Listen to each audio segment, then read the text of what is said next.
vivo.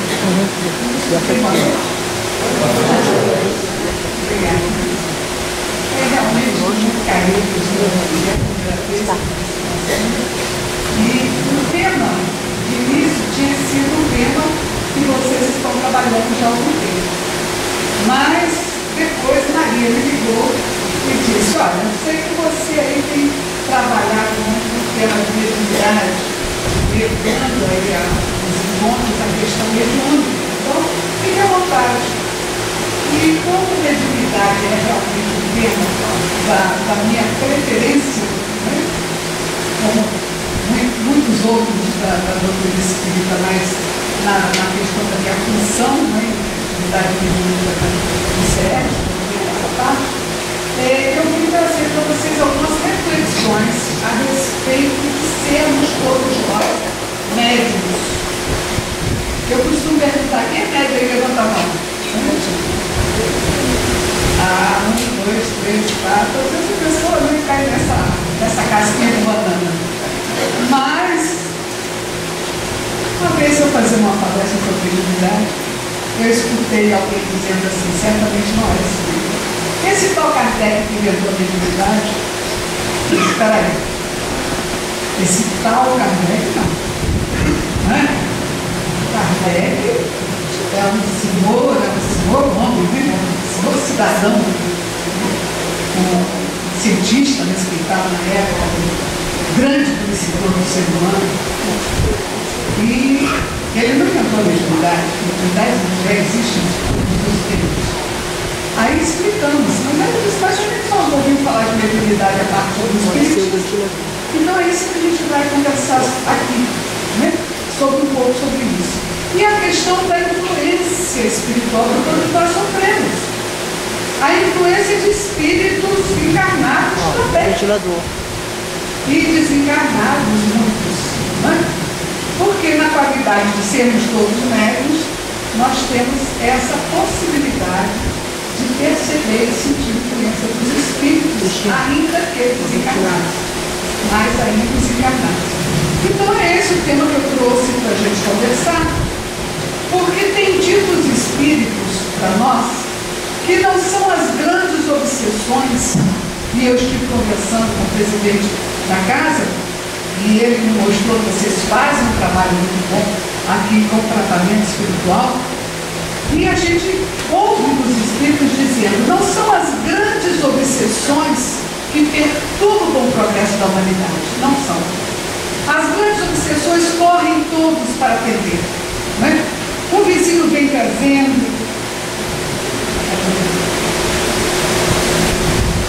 É um perigo botar o microfone na mão, porque tem uma tendência de querer cantar e o azar de se retrosando.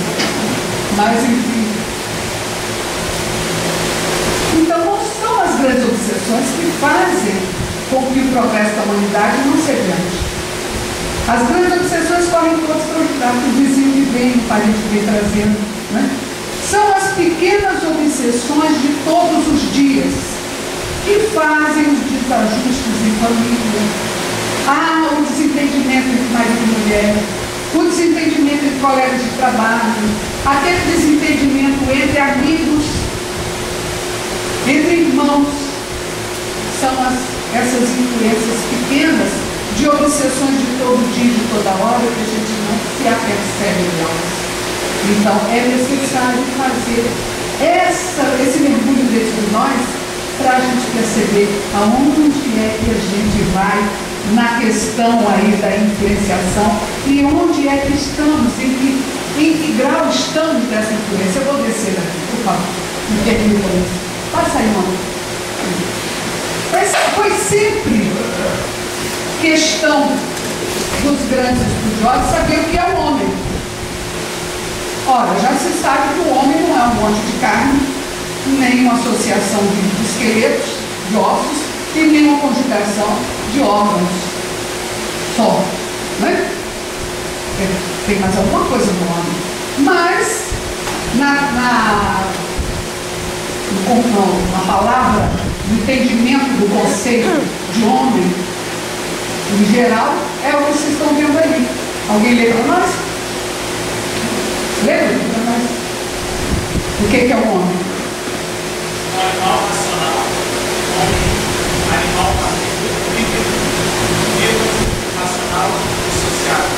sua inteligência que deu o dom da palavra, entre outros aspectos que os outros seres se organizaram. Eu fiz em duas ocasiões, né? É um ser racional e sociável, né? Que se difere de outros seres organizados. Às vezes não é? Às vezes não. Passamos aí para ver uma sequência aqui de. Pode passar aqui. Uma sequência de slides. Não, aqui eu vou ver. Como surgiu o homem na Terra, nós temos várias teorias. O homem feito como limbo da Terra, sem entender que o limbo da Terra somos nós. Olha que o limbo na Terra, gente. O nosso corpo é o limbo da Terra. O homem feito do barro da Terra. Aqui o barro da Terra aqui, ó. Quer dizer, é através da encarnação e das outras várias encarnações que o homem vai ganhando humanidade para se diferenciar do animal.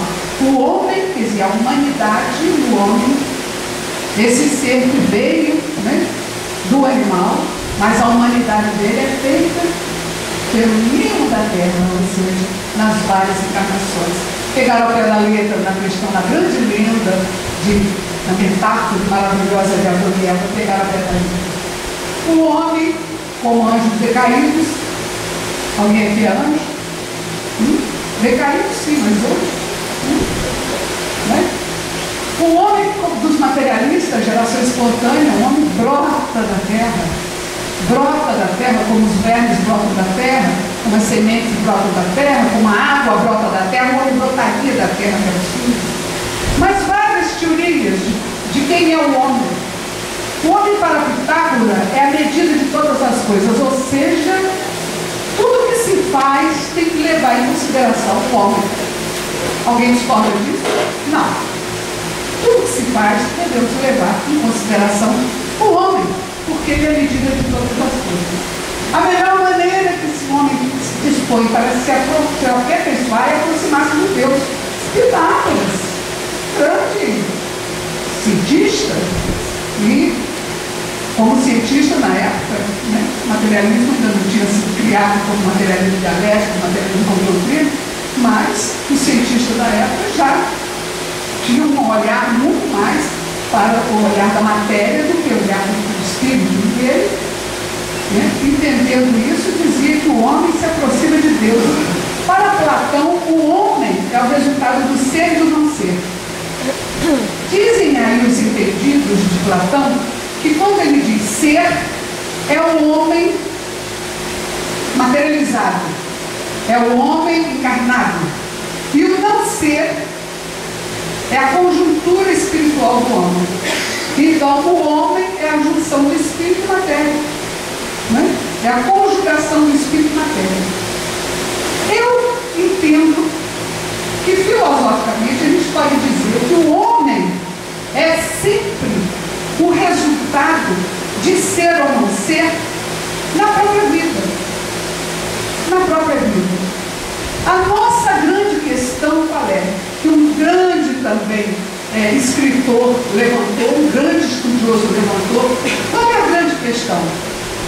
Ou isso, ou qual é a grande questão?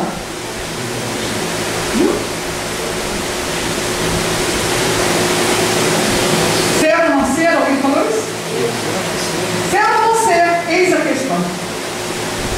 Ser ou não ser? Então nós estamos sempre nessa dicotomia. Ser ou não ser? Ser bonzinhos ou ser durões ali? A gente ser condescendente ou a gente não ser condescendente? Ser honesto ou não ser? Porque mais ou menos honesto não existe, né? É a mesma coisa de ser mais ou menos grávida, né? Não tem. Ou é ou não é, né? Ser ou não ser honesto ali naquela hora? Não, nessa hora eu sou aqui, não sou aqui, eu vou contemporizar, flexibilizar. Então nós estamos sempre diante dessa grande questão, ser ou não ser. Então tira mais essa relação filosófica da ideia de Platão sobre o homem. O homem de Descartes é o homem que pensa e que difere dos animais. Os animais não pensam. Hoje em dia já se sabe que o animal tem um pensamento rudimentar, sim. Ele não tem um pensamento contínuo como o homem. Ele não tem um pensamento de consequência como o homem. Mas experiências e golfinhos têm visto que eles têm inclusive uma forma de comunicar que são assobios, né, que se comunicam para dizer o que querem através de assobios diferentes. Então eles têm um pensamento rudimentar. Então nós não diferenciamos ainda do animal nem por isso, né? O Descartes, quando falou penso existo, ele não disse penso logo existo, não é um silogismo. Penso existo, ou seja, a minha existência está no fato de eu pensar. Se eu for uma pessoa que eu não penso, eu não existo, eu vivo, mas não existo. Então a planta não pensa, então ela não existe, ela não tem existência. Ela vive uma vida orgânica, mas ela não tem existência. O animal tem um pensamento rudimentar, mas o pensamento não é contínuo. Então, ele pensa, ele vive, mas o pensamento dele é rudimentar e ele não tem existência. Ele não tem existência, ele tem vida, mas não tem existência. E Kardec diz que o animal tem consciência de sua individualidade, mas não consciência da sua existência. Ele sabe que ele é um bicho diferente do outro. Ele sabe que ele ocupa um lugar no espaço e o outro ocupa outro. Ele sabe que aquele dali é o predador dele, esse aqui ele pode ser o predador desse. Ele sabe que ele tem que fugir daquele animal, se respaldar daquele e ter amizade, afetividade com o outro. Então, mas ele difere, nós o homem difere do animal, em função da consciência da sua existência. O que ele faz no mundo, qual é o papel dele no mundo, pensa bem. Se nós, às vezes, não estamos ali muito próximos à nossa fase animal. O que eu estou fazendo no mundo? O que me é lícito, o que não é? O que ser ou não ser? Né? Eu tenho valorizado o homem da forma como ele vivia, que o homem deve ser o pensamento primeiro de todas as coisas. Aí a gente vê Thomas Hobbes. Eu estou em cronologia, tá? Não em importância. Estou apresentando cronologia, dizendo que o homem é o lobo do homem. O homem ainda se devora um ao outro, ainda que a gente goste das pessoas, tenha por ela afetividade, a gente ainda se devora às vezes a grande intenção das pessoas em melhorar, a gente desestimula as pessoas. Então o homem ainda é o lobo do homem. Nós ainda estamos no processo de luta e fuga. Não estou deixando ninguém triste aqui não, né?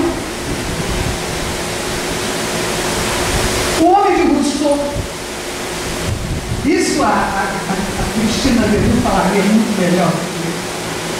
O homem de Rousseau é aquele homem que nasce bom e que a sociedade corrompe. Olha, se a gente entender nascimento por origem divina, nós concordamos com Rousseau, não é? Mas se nós considerarmos nascimento como um renascimento, não. Ele não nasce bom. Ele nasce com tudo aquilo que ele adquiriu nas suas jornadas anteriores. A sociedade corrompe. Mas uma coisa que o Rousseau que eu puxei aqui para a gente refletir é que Rousseau inaugura essa palavra, perfectibilidade. Então o homem é perfectível, ou seja, todo homem está tendente à perfeição. Você lembra Kardec, não é? Maravilha. Lembra Kardec? Será que a gente leu de Kardec? Não, né? Kardec nasceu depois, né? Então, um dos precursores das ideias espiritistas, nesse particular. E depois veio o homem de Darwin, na história da evolução, negando aquele primeiro slide que a gente passou, do homem Adão, o homem que nasceu do livro da terra, como coisa verdadeira e não como metáfora. Adão, Darwin e o evolucionismo. Mivart, o naturalista inglês, trabalhou as ideias de Darwin, aprofundou as ideias de Darwin chegar à conclusão que o homem difere muito dos animais. Não é pouco não, gente. É muito. E os espíritos dizem que do animal mais evoluído para o homem menos evoluído existe tanta distância quanto se pode imaginar de nós para Deus. A gente não pode imaginar a distância nossa para Deus. É inimaginável. Ele está querendo dizer que é inimaginável essa distância. Ele difere muito dos animais pela consciência, olha aí, e pelo poder da vontade. O animal não tem consciência e nem tem o poder da vontade. O poder, ele tem vontade, mas o poder da vontade ele não tem. Né? Tem vontade de devorar o outro, vontade de comer, essa coisa que a gente confunde muito vontade com desejo, né? Vontade com desejo. Essa vontade com poder menor, o animal tem. Mas a vontade, o poder da vontade de dirigir sua vida e o seu caminho para onde você quer, isso é particularidade do homem. E aí vem o nosso querido Paulo Freire, como eu amo para Paulo Freire, dizendo da necessidade de autonomia. O homem só pode entender-se liberto das conjunturas todas, que às vezes mais o prendem do que o movimenta na direção dessa perfectibilidade, e o Rousseau falou, por conta da autonomia. Se ele não tiver autonomia na maneira de pensar, de sentir e de agir, ele não pode entender-se livre. Ele é escravo. E como escravo, ele está sujeito a uma maneira de pensar, sentir e agir de outras pessoas, de uma comunidade, de um povo, de uma multidão, de uma educação mal formulada. Ele fica escravo. Como adquirir essa autonomia é que é a questão, não é? Gente, um padre, que é Chardão, um padre jesuíta, ele pisca ali que bonitinho, é divino. Um padre que conseguiu fazer uma fusão entre a ciência e a teologia, uma visão integradora da ciência e da teologia, disse essa sentença magnífica: nós não somos seres humanos passando por uma experiência espiritual, não. Nós somos seres espirituais passando por uma experiência humana. Uma agora, ele não entrou nessa questão, porque como padre ele não podia nem falar da reencarnação, se bem que a religião católica admitia a reencarnação dos seus primórdios. Depois ele ficou tirar o outro bastão da cabeça, já estudou isso, aquele tal daquele Constantino, né, naquele concílio, que tirou a reencarnação dos dogmas de Cristo. Mas vocês veem o padre, né? Para de piscar menino. Afinal, o que é o homem? Então, o que é o homem? De todas essas teorias, o que é o homem? E aí a gente vem respondendo que Jesus já tinha sintetizado todas as verdades acerca do homem. Aí vai dizer assim, mas hoje ciência, você está de novo no problema de cronologia. Jesus veio muito antes desses homens todos, não é? Muito antes desses homens todos. Sócrates, Platão, não, vieram, né? Platão veio 400 e poucos anos antes de Cristo, mas a maioria dos pensadores, né, veio depois de Jesus. Baseou-se. Então, como é que Jesus podia ter influenciado, sintetizado verdades que ainda não tinham sido ditas? Ora, Jesus, ninguém nega, é o mentor do nosso planeta. Não houve um missionário na Terra, nenhum, que não fosse mensageiro de suas verdades, precursores de suas verdades.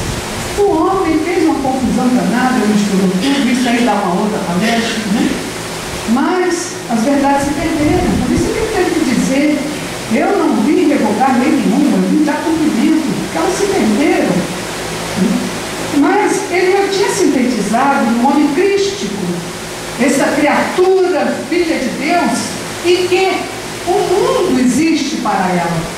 O mundo existe em função do homem, não o homem em função do mundo. Então está ali. O homem é o motivo da existência dos mundos. Todos eles que a gente sabe que existem outros. Vós sois o sal da terra, está lá um salerozinho para vocês. E a luz do mundo, está aqui uma lâmpada, que é um saleiro que você está abaixo de uma lâmpada, achei tudo bonitinho essa figura. Vós sois o sal da terra e a luz do mundo. O sal da terra porque nós damos sentido à vida no mundo. Não só sentido, como também fazemos o mundo progredir. Então, o homem, no momento que progride, ele também faz com que o mundo, o seu habitat, também progrida com ele, se desenvolva com ele.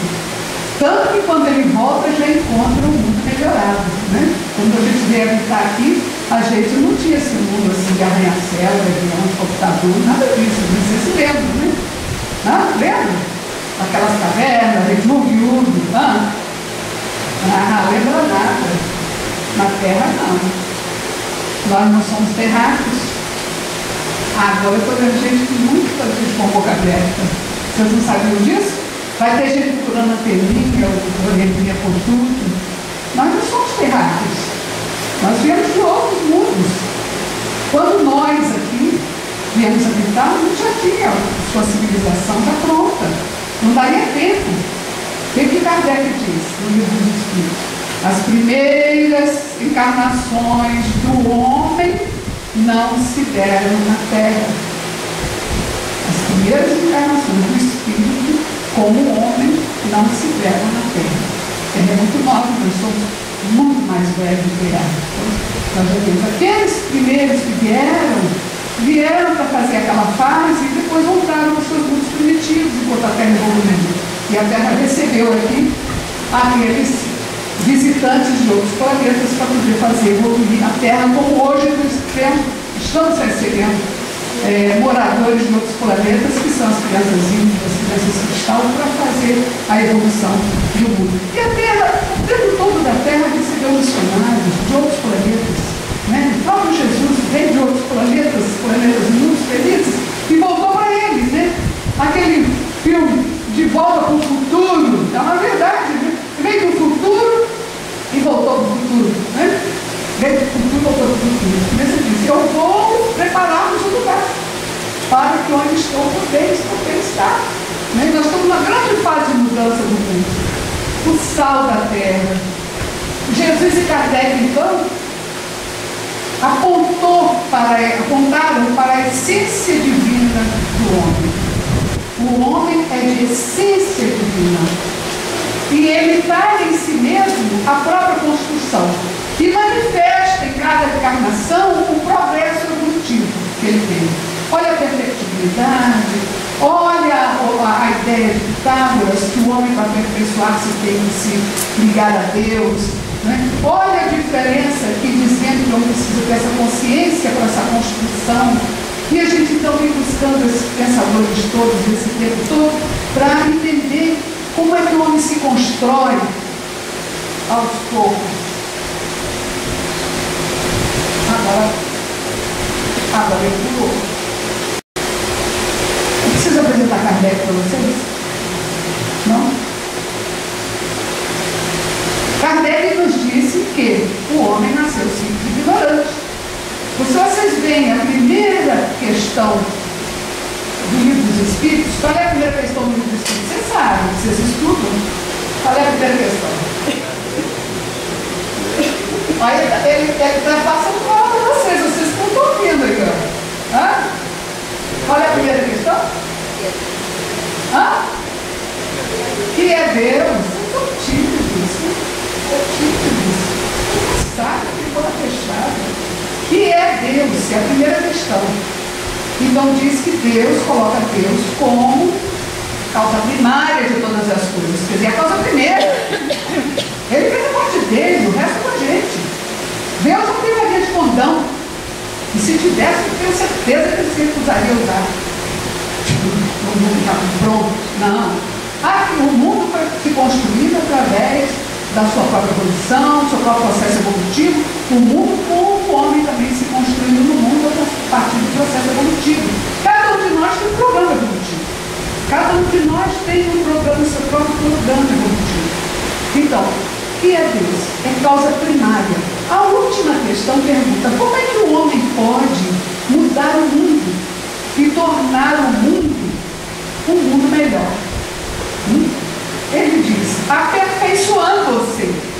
Aperfeiçoando-se, ele muda o mundo. E agora, entre a primeira questão e a última questão, tem um livro todo que a gente tem que estudar para saber como é que faz isso.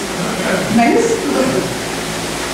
Deus, causa primária, criou um homem simples e ignorante, com livre-arbítrio bastante relativo, bastante equilíbrio, lá no seu princípio, lá nos seus primórdios.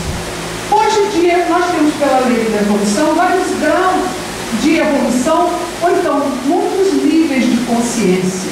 Alguns de nós estão com um nível de consciência um pouquinho mais alto, outros ainda não. E eu acho interessante que Joana de Ângeles diz para nós que nós somos ainda os que dormimos. É interessante isso, porque Joana de Ângeles não fala para leigos, ela não escreve para leigos, ela escreve para espíritas. E ela diz: nós somos ainda os que dormimos. Nós estamos dormindo na questão da consciência de nós mesmos. Saber quais são os nossos valores, qual é a consciência que a gente tem? Quais são os nossos valores? Que valores são esses? Valores de bem e de mal, do belo, do feio, do que é gostoso e prazeroso, do que não é. E aí vai para o moral, do que nos é lícito, do que não nos é. Esses são os nossos valores, que formam os nossos caráteres. Mas também é preciso, nessa jornada de adquirir consciência, a gente precisa saber também qual é o nosso caminho. O que eu estou fazendo na Terra? O que eu busco aqui? Uma coisa eu já aprendi, gente. Vou fazer uma brincadeira com vocês. Como Deus não usa varinha mágica, toda vez que eu pedi a paciência a Deus, Ele me dava um ensejo de exercitar minha paciência. Aí eu ganhei muitos ensejos de exercitar a paciência e não pedi mais paciência a Deus. Já estou com muitos exercícios para fazer. E toda vez que a gente pede a Deus, Deus me dá isso, Ele vai dar. Mas Ele não vai dar o produto pronto, como ali tivesse uma venda. Ele vai dar as condições de você adquirir esse produto que você está pedindo. Então vai te dar condições de você exercitar a sua paciência. Eu não preciso mais, já tenho um monte. Né? Mas a gente vai adquirindo pelo exercício. Então a consciência, diversos níveis de consciência, e nós somos ainda os que dormimos. O homem é de essência divina, é um ser tridimensional. Quais são as três dimensões do homem? Quais são as três dimensões? Se você tivesse um óculos 3D, você ia ver o homem. Quando nós falamos do homem, nós falamos do espírito encarnado. Você ia ver o homem em três dimensões. Quais são as três dimensões? Só ele que fala, é? Ângela, quais são as três dimensões do homem?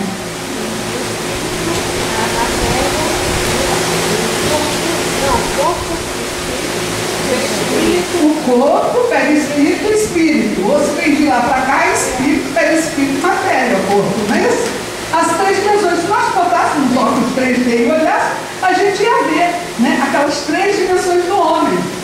Ah, faz diferença? Faz. O homem encarnado faz diferença do espírito que está desencarnado? Faz diferença. Faz. O espírito dele ali chama-se alma. Né?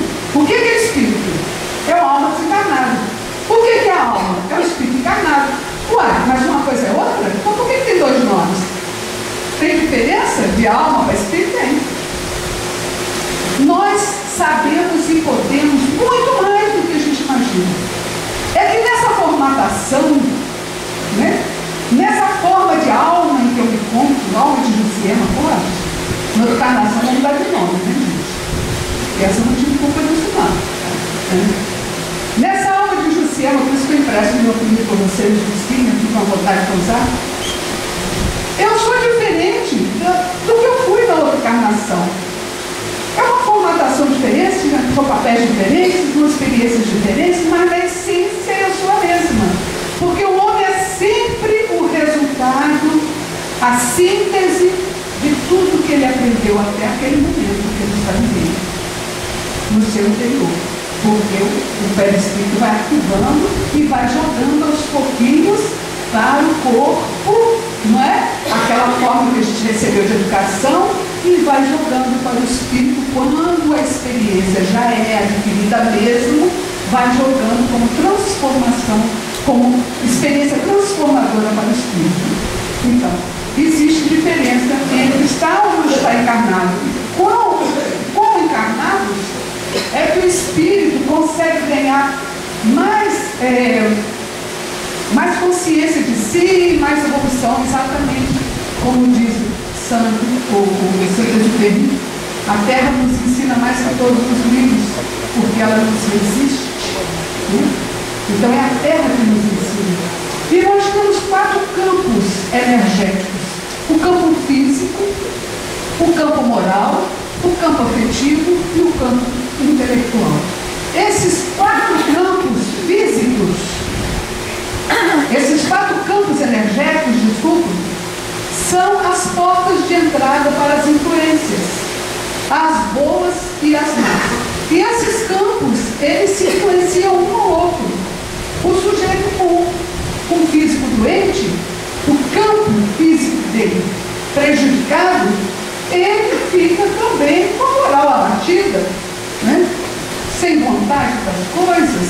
Ele fica mais agressivo, atua no campo afetivo, e ele intelectualmente fica mais embotado, pode ficar ou não. Às vezes a doença do corpo faz suscitar uma porção de outras vantagens que a gente tem, que não sabia que tinha, outras qualidades em todos os campos. Mas a maioria de nós, os campos se refletem negativamente uns sobre os outros. Agora você imagina, meus 4 campos físicos interagindo com os seus 4. Os seus 4 interagindo com o dela. E que nós estamos em reunião de grupo, então reunião de cívico, né?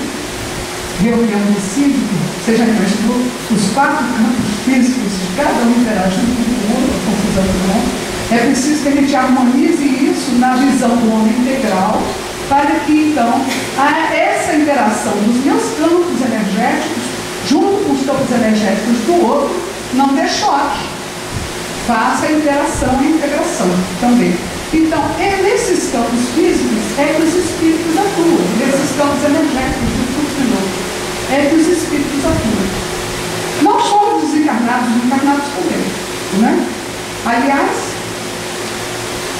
a obsessão de encarnado para encarnado é mais forte do que o desencarnado para encarnado, pela lei da influência. Né? Nós pegamos muito mais facilmente as vibrações do encarnado do que do desencarnado. Então nós vivemos mergulhados no mundo de influência, nós vivemos mergulhados no plasma divino, no mundo de influência, como o peixe está mergulhado no mar. É um mundo de influência. André Luiz nos diz, naquele livro Evolução dos Dois Mundos, que o homem, quando começou a sonhar, ele saiu do corpo e ia buscar os seus amores, seus afetos e seus desafetos. Cá para nós. Lá no início dos primórdios, ele buscava mais seus desafetos e seus interesses. Afetos ele tinha pouco, porque a vida é muito instintiva. Quando ele começou a sonhar, ele começou a fazer a ligação entre as criaturas.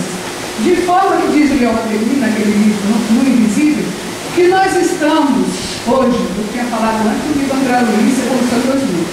Agora eu estou citando Leon Denis no livro No Invisível. Ele diz que nós estamos hoje ligados a todos os seres com quem um dia nós já tivemos algum contato em nossas vidas todas. Vocês imaginam então a inter-relação, a rede de influências que nós temos uns com os outros. Por isso que a gente tem condição de absorver essa influência. Gente, eu fico pensando que Deus é que inventou a internet. O outro só fez ganhar dinheiro com ela. não é? Se nós estamos pelo nosso corpo físico ligado a todos os mundos físicos nos quais já habitamos, e pelo corpo, pelo espírito, nós estamos ligados a todos os espíritos com quem já tivemos contato. É uma rede infinita de influência. Por isso é que a gente tem condição de perceber a influência dos outros. É porque o outro não é tão outro assim, não é tão distante de nós assim, está mais próximo de nós do que a gente pensa. Então nossa alma, ela não fica presa numa gaiola como um pássaro ficaria. Ela se manifesta, ela se irradia e se manifesta com um som em torno de um centro de sonoridade ou com uma luz que vem de um globo de luz. Nossa alma, então, ela se manifesta. E ela vai visitar outras almas em sonho, e ela se manifesta porque ela interfere de alma para alma. E eu já ouvi dizer, com a psicóloga que disse, Cristina Gueru, se eu estiver mentindo, você fala daí. Ela me disse o seguinte, que hoje em dia a gente já há muito tempo, a gente já se comunica mais emocionalmente do que pelo teor das palavras. Então nós nos comunicamos muito mais por afetividade, por emotividade, do que pelo simples valor da palavra. Tanto é que você fala assim, bonito, hein? Está querendo dizer que é bonito? Não, casamento é péssimo, aí errou, dando a bola. Aí a gente pega uma criança bonitinha, está dando do jeito, mas que criança que é a mais feia, foi tanto no céu, está quando está feia? Não, está bonitinha, né? Então, não ter outras palavras, e você desse gente, e eu digo para vocês, que no tocante à mediunidade, somos todos médicos, né? Estou comendo a linguagem bem na frente. A gente já se comunica pela mediunidade mais do que a gente pensa. Então, isso foi Kardec que falou do homem. Nós vivemos cercados de um universo de mentes, sentidos e reconhecidos pelos nossos afins, temidos, hostilizados ou amados e auxiliados pelos nossos irmãos, aqueles que caminham por seu interior à nossa, isso porque exteriorizamos de maneira invariável o reflexo de nós mesmos no contato de pensamento a pensamento, sem necessidade das palavras, para simpatias ou repulsões. Então nós já nos comunicamos de alma para alma, já há muito tempo. A interação entre os dois mundos, então, é inevitável. É inevitável. A todo momento fomos, mas vou deixar vocês verem isso aqui, para descansar um pouquinho da minha voz. Vocês viram outro?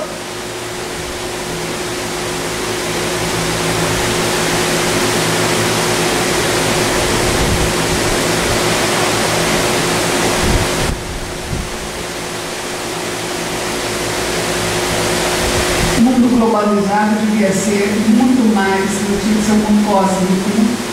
Plano espiritual, plano material, todo mundo convivendo em harmonia. Podemos nos eximir das influências? O que vocês acham? A gente pode fugir de ser influenciado? Não. Um peixe pode fugir de ser molhado, estar mergulhado na água? Nós estamos mergulhados no mar de influência, né? Não podemos fugir da influência. Então, e aí? Se a gente não pode fugir das influências, o que será de nós?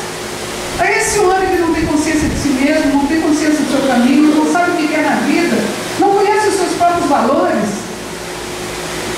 Aquele homem que não sabe para onde vai, que diz que quem não sabe para onde vai, qualquer caminho serve, né? Aí a gente vai sendo conduzido pelos outros.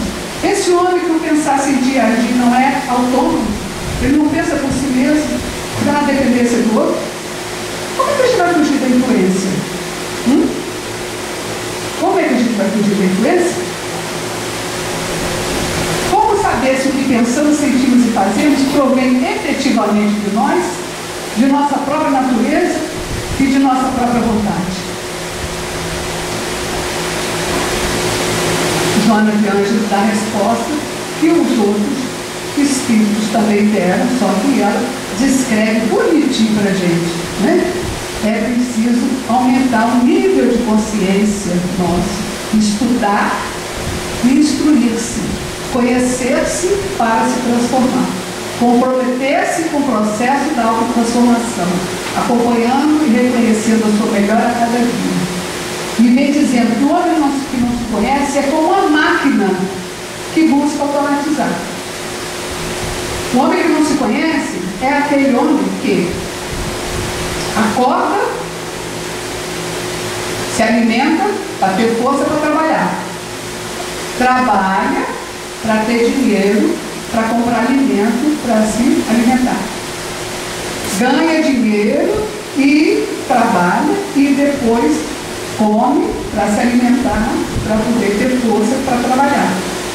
Aí trabalha, para quê? Para ter dinheiro, para comprar alimento, para ter força para trabalhar. Aí trabalha, aí compra alimento para se alimentar, para poder ter força para trabalhar. Então é uma manivela. Acorda, trabalha, se alimenta, dorme, acorda, trabalha, se alimenta, dorme. Que diferença a gente faz dos outros animais que fazem a mesma coisa, que tem afetividade com seus filhos? Mas o homem tem afetividade com sua prole, mas os animais são muito bem. O homem tem instintos, né, de afetividade, o animal também tem. Então nós temos que fazer a diferença, porque cada vida nossa é uma preciosidade. Se a gente pensar quantos animaizinhos morreram para nos alimentar, quantas plantas foram arrancadas para nos alimentar, quantos professores e horas de aula foram necessárias para nos instruir, quanto de trabalho de energia nós gastamos dos nossos pais, dos nossos irmãos mais velhos, dos nossos professores, dos nossos amigos queridos, para nos instruir. Nós gastamos muito, então nós somos a empresa que temos que dar lucro. Senão fica igual aquele que abriu a empresa e o que ele ganha da empresa só serve para manter a empresa. Não dá lucro nenhum. Então fecha a empresa. Né? Então nós somos uma empresa, cada um de nós, e temos que sair nessa vida com lucro. E o lucro o quê? Na evolução, no aumento dessa perfectibilidade que nós temos. Né? Conhecer-se para estabelecer um novo padrão atitudinal. Engraçado que a Joana de Ângeles diz que o nosso pensar, sentir e agir acaba criando um padrão atitudinal que nos caracteriza. E é isso que os espíritos sentem quando se aproximam de nós. É o nosso padrão atitudinal. Ele já infere do padrão atitudinal para saber aquele eu posso influenciar para isso ou para aquilo. É o nosso padrão atitudinal. E o pensamento Descartes fala lá que toda ação começa no pensamento primeiro. Até o caráter que nós formamos veio através das nossas ações que formam hábitos, e os hábitos formam caráter, que começa no pensamento primeiro. Então a maneira de pensar é que vai conduzir a tudo, inclusive ao nosso caráter. Então eu vou ter aqui um pedacinho bonitinho para vocês verem antes do quadro feio lá, tá? Estudar e estudar-se. Evitar as influências nocivas que realmente vão acontecer. Essas nossas reflexões, essas influências nocivas não são as grandes influências, são as pequenas de todo dia, de toda hora, que nos prejudicam. O que é a obsessão? Ela nunca é praticada por um espírito bom. O espírito bom, ele orienta, ele ajuda, ele não controla, não domina, não força o nosso livre-arbítrio, não comanda a nossa vontade. Toda vez que o pensamento nos vier, e aquele pensamento não está coerente com a nossa maneira de ser, a gente deve colocá-lo de lado e analisar melhor. Para isso a gente precisa se conhecer, para saber que aquele pensamento não é nosso, não é próprio. A obsessão é uma ação persistente de um espírito mau sobre um indivíduo.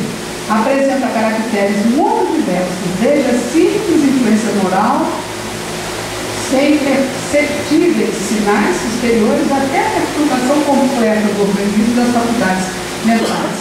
Essas grandes obsessões que correm por mundo para dentro. Por isso a necessidade da vigilância e da oração. Felizmente nós temos um mestre querido que vela por nós. Nós temos espíritos de escola, como o Frei Fabiano, que vela por nós. Né?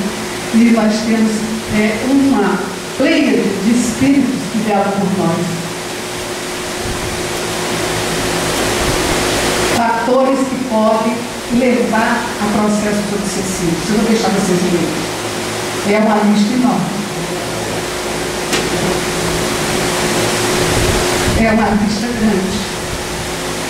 O que é mais comum dessa lista aí? Eu diria que o mais comum dessa lista é a lista toda.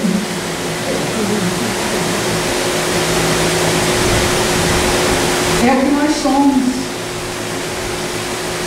Aqui, a minha dos fatos não está isenta disso, não. Eu apenas estudei e trouxe para a gente refletir. Mas nós temos conversa em multitude, não nada a ver. Nós temos desejo exagerado de apreço, de reconhecimento. Desejo de reconhecimento todo mundo tem, mas exagerado. Então são as falhas nossas de personalidade e de caráter que dão ensejos a que os espíritos aumentem aquilo por aquilo que a gente pequenininho faz. Não é? Uma porta de entrada enorme para influências. Fugir para o álcool, drogas, estupefacientes, fugir. Uma vez eu vou falar numa palestra que não vejo mal algum você tomar uma taça de vinho. O que está mal aqui é a fuga, beber para fugir dos problemas. E o que está mal é o vício. Então a pessoa fala assim, eu só bebo sexta-feira. Você já viu que todo mundo que bebe bota um disco no carro? Eu só bebo sexta-feira, mas a minha cervejinha de sexta-feira é sagrada. Se ele é um bebedor das sextas-feiras e bebe as sextas-feiras, toda sexta-feira ele necessita disso, já é vício. Então o que nos prende não é o fato de beber, é um vício. É um vício, porque o vício nos acorrenta aquelas pessoas que nos provocam isso. Mas entre o vício de beber, de fumar, de se drogar, tem também o vício da maledicência, o vício de olhar sempre as coisas de um lado negativo, e acaba ficando um vício. O vício de se queixar. Tem pessoas que se queixam. E quando o problema é resolvido, ele se queixa do problema que ele tinha. Não é? Queixa do problema que tinha. Então, são essas atitudes constantes de queixa, atitude hipócrita, anunciamento da verdade. Costume considerar o trabalho excessivo. Olha, dá seu jeito. Divide o trabalho com alguém, mas não fique se queixando o tempo todo do trabalho excessivo. Então, tomar sempre os outros por ingratos e maus. Eu sou sempre vítima, o outro é que fez, o outro é que é ruim. São esses fatores. É uma listazinha comprida. Fácil acabar com isso? É fácil. Muito fácil, né? É como fazer chover e trovejar, facinho. Não é fácil, não. Mas é um exercício constante. E esse exercício de autoconhecimento, esse exercício de vigilância. Quando Jesus falou em vigilância, ele falou em vigilância para quem já tem consciência. Porque senão você vai vigiar contra quem ou a favor de quem? Eu estou vigilando, estou vigiando, porque uma pessoa medrosa no mundo, a gente tem que saber contra quem vigiar e a favor de quem vigiar. Não é? Porque senão não adianta a vigilância. Você bota um vigilante na frente de uma empresa. Você diz para o vigilante assim, olha, não quero que ninguém entre aqui na empresa que não seja trabalhador da empresa. O vigilante não sabe que todo trabalhador da empresa tem um crachá. Então ele vigia todo mundo que entra. Ele quer saber quem é, se trabalha na empresa, né? Aí tem que saber contra quem que ele está vigilando. Então a gente também tem que se conhecer. Conhecer o nosso papel, conhecer o que a gente quer no mundo, conhecer quais são os nossos valores. Porque aquela sugestão que entra e fala, pá, isso não é meu. Esse não é meu. Esse pensamento não é meu, eu não estou assim, eu não faço isso, eu não gosto disso. E a gente então casca fora, como diz o mineiro, né? Casca fora. Gesto impaciente, conduta agressiva, às vezes é um doce lá fora, em casa é uma pessoa agressiva, porque se sente bem em família, porque acha que família pode ser ele mesmo, autêntico. Não é ruim ele se sentir bem em família, mas ele tem que fazer exercício aqui dentro, é ao contrário, exercício dentro do lar, para que lá fora ele manifeste o que ele é. Opa! Então nós temos um modelo, né? Nenhum de nós vai sair daqui triste, enjoados, porque nós somos falhos e nós estamos pendentes a processo obsessivo a todo momento, mas o processo obsessivo não é nenhum bicho de 7 cabeças. Eu estava aqui vindo com o Vitor, amigo do meu filho, que se ofereceu para me trazer, e ele também é estudioso da doutrina. Então eu falei assim, a gente estava conversando sobre isso, né? Eu falei, aí, Vitor, passa o sinal. Por que você não passa o sinal? Ele se assustou, me olhou, eu falei, puxa vida, eu estou ouvindo isso mesmo, da tia Jusine. Eu falei, está vendo? Como você não passou o sinal, por que você não aceitou a minha sugestão? Não, porque eu sou um cidadão, não respeito a ele. Então a influência é de dia em dia, toda hora, de um amigo para um amigo. Eu fiz com ele essa experiência de ver que começou a estudar acima da influência. Não é um bicho de 7 cabeças, não. É aquele que diz assim, o teu chefe chamou a atenção de você, que você chegou atrasado? Pois se eu fosse você, eu ia lá e dizia na tampa da cara dele que ele também chega atrasado, que ele aliás sai para almoçar e passa 3 horas almoçando, e que ele também, tem vezes que não vem, também não avisa. Se eu fosse você, eu ia lá e dizia, ou fazia até melhor, ia no superior dele e falava, olha, ele me chamou a atenção que eu cheguei atrasada hoje, mas ele também faz isso, e a outra diz assim, é? Você quer que eu faça isso? Bom, quando chegar a tua vez de receber o requerimento que você chegou atrasado, você vai lá e faça isso. Eu quero experimentar se você se dá bem, e se você se der bem nessa, eu estou dizendo para mim. Não vou me deixar influenciar. É claro que não é? Mas gente, não é boba nem nada. Né? E a pessoa, então, que deu o exemplo, tem que dar. Que deu a sugestão, tem que dar o exemplo. Que sugestão é essa que a pessoa não dá o exemplo? Não é isso? Então, a gente tem aquelas influências de pessoas cujo exemplo já é um exemplo maduro, que já experimentaram fazer aquilo que faz e já pode dizer, fulano, eu fiz isso, testei, foi bom. Eu estou aqui passando uma experiência para você. Mas não, nós temos no nossos grupos de trabalho, nos nossos grupos sociais, pessoas que nos influenciam a todo momento. E se a gente não sabe o que quer, a gente vai se levando, se deixando, até nas reações. Porque Joana também diz que o homem moderno ainda mais reage do que age. Qual é a diferença entre reagir e agir? O agir, ele engloba obrigatoriamente uma intencionalidade.